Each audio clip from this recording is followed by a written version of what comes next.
Y senadores del PVD anunciaron que preparan una nueva recolección de firmas. Se esperan reunir más de 125,000. ¿Para qué? Para volver a presentar completa en el Congreso la llamada ley de 3 de 3, luego de que fue aprobada con limitaciones por los legisladores. En conferencia, el senador Armando Ríos Peter hizo un llamado al presidente Enrique Peña Nieto a analizar esta nueva iniciativa que presentarán y dijo que con la participación ciudadana se contemplará solo el artículo 29, que plantea que sean públicas en su totalidad las declaraciones patrimonial, fiscal y de intereses de cualquier funcionario, y no como se aprobó hasta ahora, es decir, que hacer o no pública la declaración queda pues a criterio de distintos factores. Y sobre este tema, hoy en las 10 de Milenio, Jorge Castañeda. Jorge, ¿qué tal? Tú has sido muy crítico de la corrupción en este gobierno.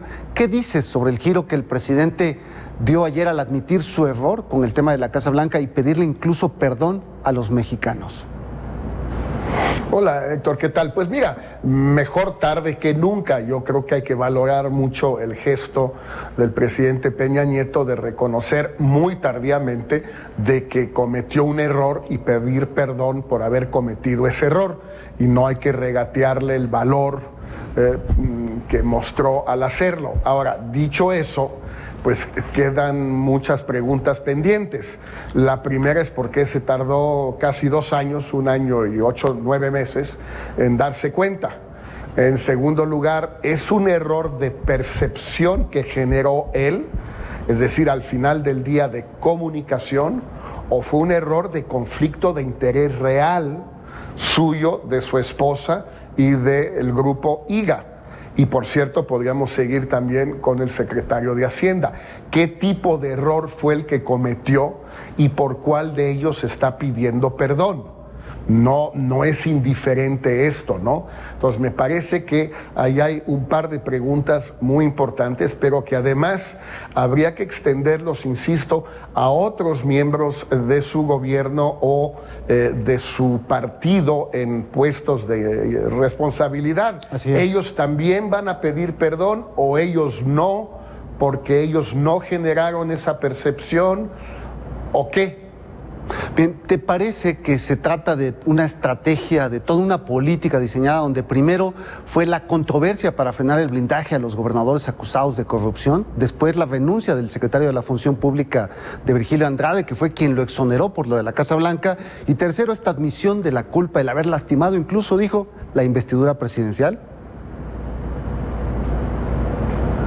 Sí, yo creo que está haciendo un esfuerzo el presidente Peña por sacar las lecciones absolutamente evidentes de la elección del 5 de junio, es decir, que el tema fue la corrupción. El PRI se llevó una paliza por el tema de la corrupción, por los gobernadores salientes vistos como corruptos por los votantes en sus estados, y está tratando de salvar los muebles, y me parece muy bien que lo haga. Yo sí soy un poco más escéptico y al mismo que muchos, Héctor, y no solo escépticos, sino que cuando yo veo que algo no se está pensando bien, pues difícilmente se va a poder hacer bien. Y me da la impresión que Peña tiene un problema aquí de análisis, un problema de fondo. ¿Fue un problema de percepción o de realidad de conflicto de interés? En el caso suyo, en el caso de Videgaray, en el caso de Osorio, en el caso de Andrade, y podríamos seguirle. Claro, y a mí me parece que hay que ser, bueno, muy escépticos. Yo por mi parte lo soy, seguramente otros no lo serán.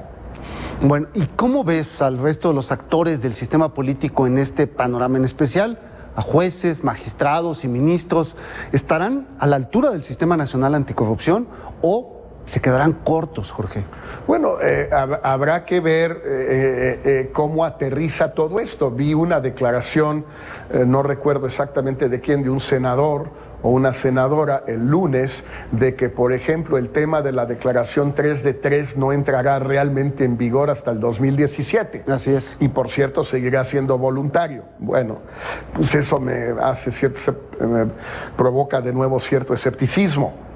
Segundo, sí, en efecto, se tiene que nombrar un fiscal anticorrupción, que no es un fiscal anticorrupción, será por el momento una subprocuraduría anticorrupción subordinada a la procuradora, ya que por el momento no existe la Fiscalía General de la Nación, que se tiene que crear antes del 18, pero por el momento no se ha creado.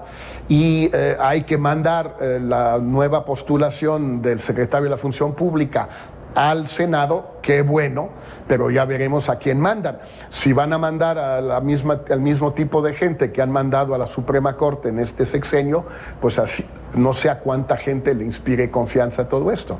Bueno, Jorge, quedémonos con esto, con este planteamiento que haces de si se trató de un error de percepción o de conflicto de interés, que pues prácticamente pone la pelota en la cancha de la presidencia. Así lo veo yo, Héctor, pero seguramente esto dará mucho de qué hablar en los próximos días y lo estaremos haciendo. Bueno, muchísimas gracias, Jorge. Buenas noches. Gracias, Héctor.